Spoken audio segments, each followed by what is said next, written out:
Hey guys, it's Dr. Justin Marcagiani. Today's video, we're going to talk about reverse T3 thyroid testing and thyroid testing in general. We're going to kind of dive into that topic today. Before we do, please smash that like button. Again, put some comments down below. Really helps the search algorithm. Let me know your thoughts on the topic as well. And please feel free and share with friends and family too. All right, so let's dive in. So reverse T3. Reverse T3 is a thyroid marker. So in the conventional thyroid testing, your conventional doctor may only run TSH, which is actually a pituitary hormone. It's a signaling hormone made by the pituitary to then talk to the thyroid to make T4, which is relatively inactive. It's about 300 to 400% more inactive than T3, but it's still a thyroid hormone that's functional. Now, typically in conventional medicine world, just synthetic T4 tetraiodothyronine with sodium bound to it. That's essentially Synthroid. That's what's given. And again, as you raise that T4 level up, that TSH is a signaling hormone, so it's inversely correlated. As thyroid goes up, that TSH, the seesaw, goes down. So when you have high levels of TSH, right, conventional medicine is given T4, that kind of brings it right back down. That's kind of the theory behind that. So TSH is the main one. You'd be lucky to ever get T4, typically T4 free. Now, in functional medicine world, we'll look at T4 free and or total. The more important one is the free one. And then importantly after that is then to be T3. Now, T4 and T3, this is the thyroid conversion that has to happen. So T4 is your more inactive, T3 is active. All right. And so if you look at it within a reference range, if this is the reference range for T4 and your T4 is like, let's say in the top half, and then T3 comes in and it's at the bottom half, there could be a conversion issue here. So when we have a conversion issue, then you have to say, well, why is there a conversion issue? Is it because of that T4 getting converted to T3? Is it because of low selenium? Is it because of cortisol high or low? Is it because of insulin resistance? Is it because of inadequate calories? Is it because of low zinc, selenium, magnesium? So these things could all, happen. So theoretically, our T4 reference range is 1 to 1.5. So let's say T4 is at 1.3, and our T3 reference range, functional wise, we want to be, 3 to 4, 3 to low 4s. Let's say you're 2.5. Well, there's a problem there. And so if we're seeing a big discrepancy with T4 at the top end and T3 at the bottom, it may be good to look at reverse T3 to see where that T4 is going. Is there a conversion issue due to the other 5 factors I mentioned? Insulin, nutrients, cortisol imbalances, low calorie, blood sugar imbalances, right? All those things could be driving that. Is there a reverse T3 issue? Now, when we see reverse T3, where is that deiodinase enzyme that converts T4 to T3? Made. It's made in the liver. The enzyme that converts T4 to reverse T3 is 5' deiodinase. What converts T4 to T3 is 5-deiodinase. So they're both enzymes come from the liver. So when we see potential reverse T3 issues, one of the first things we're going to look at is the liver. So we're going to look at selenium, which is an important mineral cofactor to make glutathione. It's an important reducing compound, recycling nutrient for glutathione. We're also going to look at tonifying support for the liver. So that could be things like milk thistle. It could be supporting glutathione levels in general, N-acetylcysteine, etc. So you got to look at the liver. So before you even have to work at the liver and actually support the liver, well, first, when you're having detoxification problems, right, the first thing you have to do to support the liver is stop adding toxins to the liver. So, of course, we're clean filtered water, no fluorine, no chlorine, right?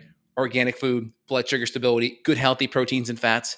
Again, most of the amino acids that go into the detoxification pathways, getting them from good healthy animal products, huge. So the first thing you have to do to upregulate detoxification is stop dumping toxins in the system. That's number one.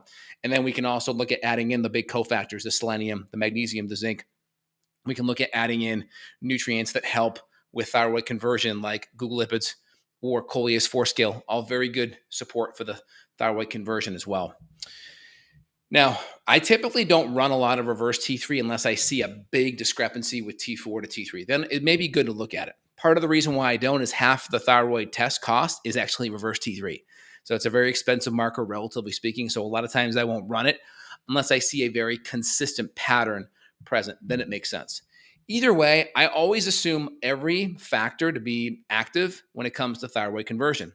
I always assume insulin resistance potentially, especially if someone's overweight. So we're making sure macronutrients, proteins and fats are dialed in. We're eating enough calories, good proteins and good fats. That's the metabolic logs in the fire. We're not overdoing carbohydrate. We're not overdoing fruit and starch. We're making sure we look at the cortisol rhythm. We're making sure there's no abnormal high or low cortisol swings. We make sure sleep's good.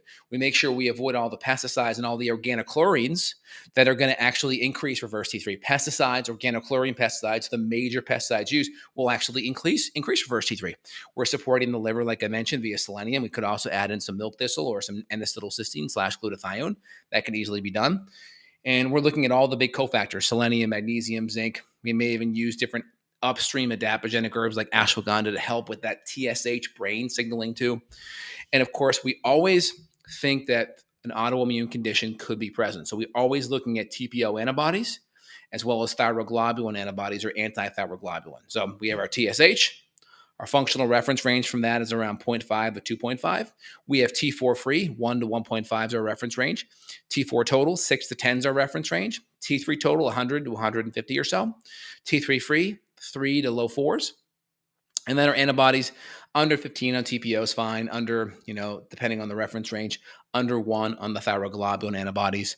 These are all good things to look at and good things to be aware of, because if you have autoimmunity, that could be driving inflammation, and that could be affecting how the thyroid receptor site docks.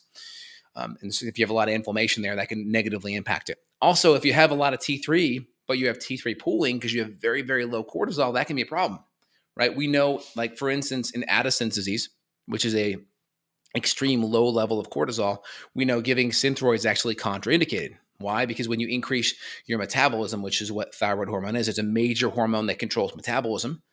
You're going to actually increase your metabolism and lower cortisol more. And so having very low cortisol can very much impact thyroid hormone.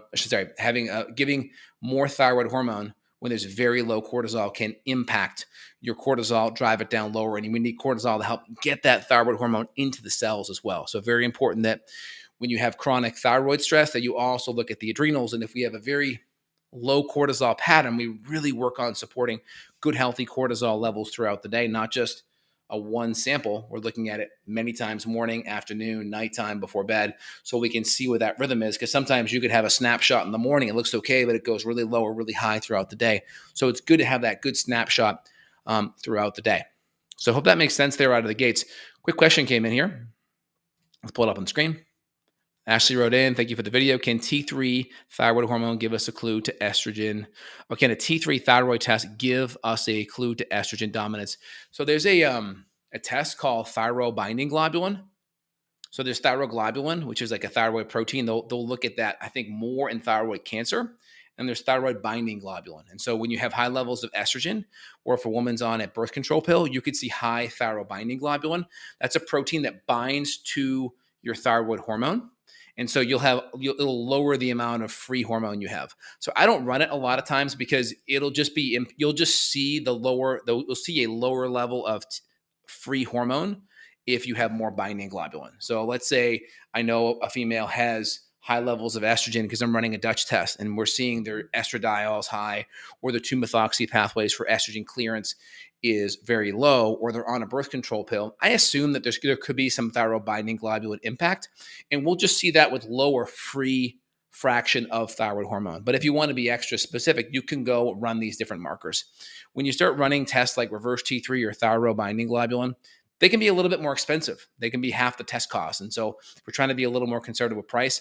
There are other markers we can look at that may give us an inference. And so if I'm choosing thyroid hormone to run, that's why I'd always run free hormone over total. If you can run both, great. I'd always run free hormone over total, because that free will be impacted by the thyroid binding globulin, and you'll see lower levels of that. And if we see in the female's history birth control pill or estrogen dominance on the hormone panels, then we know that that's probably something that's happening in the background. Great question, Ashley. And then, of course, with a lot of the nutrients that are needed for thyroid to work optimally, gut function is very important, because we have to eat really good nutrition. We have to break it down, assimilate it, absorb it. I had a patient today, good diet, but was on Prilosec for many years, had low stomach acid enzyme levels, and had very low sodium and calcium and protein levels, right? Serum protein, the range is like 6.2 to, I think, in the low 9s, and she was at 6.3. Very, very, very low protein levels. Now, her diet was good. Now, probably not enough hydrochloric acid, not enough enzymes as well. And so it's very important that you also have to get good protein in.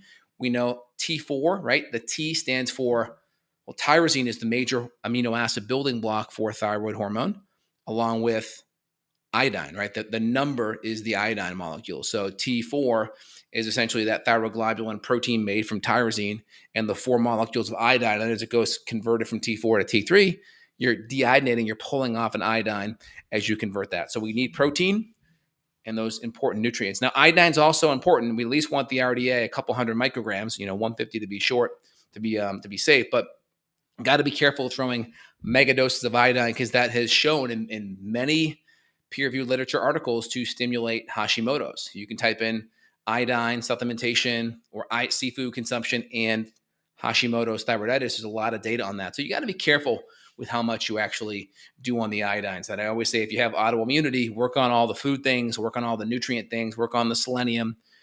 Selenium actually helps the antibodies. It actually helps take the hydrogen peroxide that's spit off by the antibody interaction, and it converts it to H2O, which is water, right? Hydrogen peroxide, H2O2, neutralizes it to water. So selenium is a really important cofactor. If you are going to mess around with iodine, keep it at a very RDA level, work your way up slowly, and ideally have selenium and all the important cofactors in the background. But I would not touch that until we have a good autoimmune diet and everything dialed in with the gut for a bit. Another question here. Why do conventional doctors give Synthroid for both hypo and hyperthyroid? Typically, they don't give it for hyper. Usually, the medication for hyperthyroid or Graves' disease is going to be either PTU, propylthiouracil, or methimazole, which is basically blocking iodine uptake. And so that's going to make it so you can't synthesize thyroid hormone. Now, what happens with a lot of Graves patients, they may do a thyroid ablation where they give radioactive iodine, and that's going to knock the thyroid out. And then now, as a result of having that Graves, doing the ablation, now you may need Synthroid after the fact, but that's because they knocked you into a hypo state from the treatment of Graves.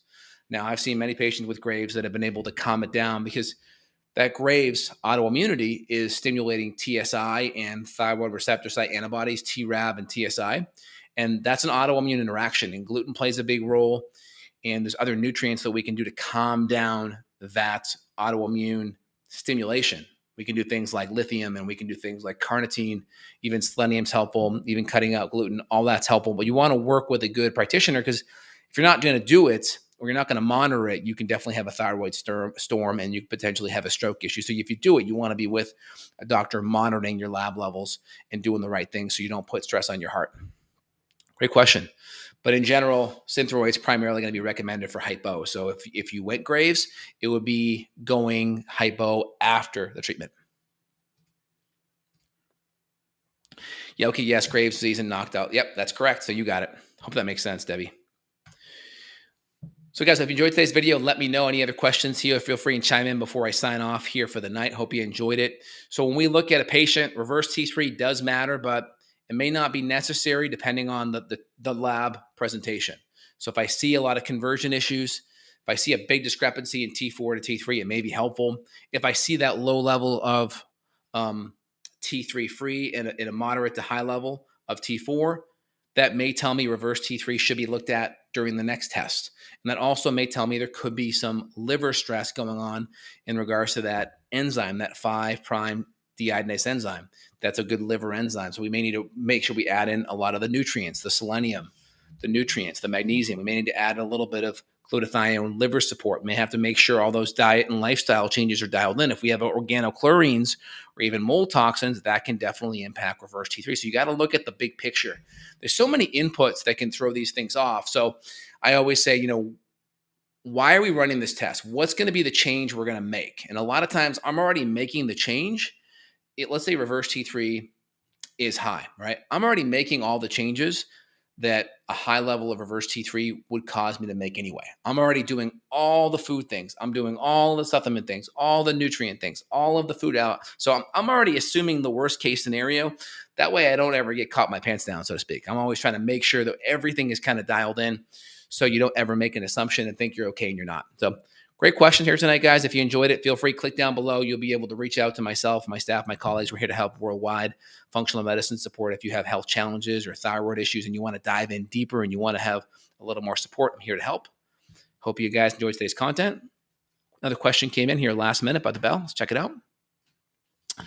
Would you say there is a good amount of iodine in a 200 milligram trace mineral blend? So are you saying 200 milligram trace mineral, that's the proprietary blend? So usually the RDA for iodine is 150 micrograms. So it depends, right? Micrograms is 1,000 micrograms in 1 milligram, I think. Yeah, 1,000 micrograms in 1 milligram, correct. And so if 200 milligrams, yeah, that's a lot of trace minerals. So you'd have to look at the back. And if it's not going to give you the amount of iodine in there, you should be careful with it if you have thyroid issues, because you don't want to take too much and overstimulate or over exacerbate a potential autoimmune issue. So you really want that iodine listed out. That's really important. All right, guys. If you enjoyed today's video, comments below, reach out if you need more help and support. I'm here for you worldwide. All right, guys, take care. Have a great day.